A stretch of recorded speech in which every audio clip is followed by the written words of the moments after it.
Hi, I'm Ashleigh Gass, Strength and Conditioning Specialist with BrilliantAthlete.com here on Clearwater Beach at Eagle Fitness. So just how do you chart exercise progress? Well, there's several ways you can do that. You just essentially have to choose what you want to track.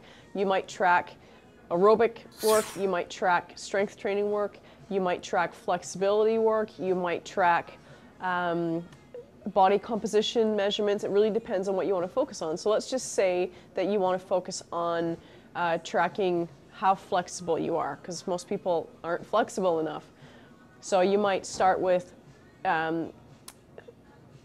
perhaps a seated test where you sit down with your legs in front of you and you can only reach your knees with your hands because your hamstrings are super tight. Well, continue working on stretching that particular set of muscles, and in a month you might be able to touch your toes, and you would track that perhaps in either body parts, like going from knees to toes, or in inches gained in it's just a basic kind of sit and reach type test.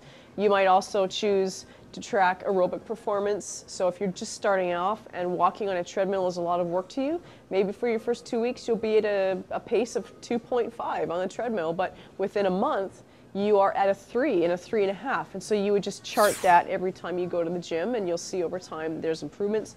Same with strength training. You just track how much weight you use every session, and you'll find that every week, every day, there'll be improvements. So there's several ways of charting exercise progress. Just choose what it is you want to measure.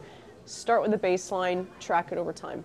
Thanks, hope that helps. I'm Ashleigh Gass with BrilliantAthlete.com.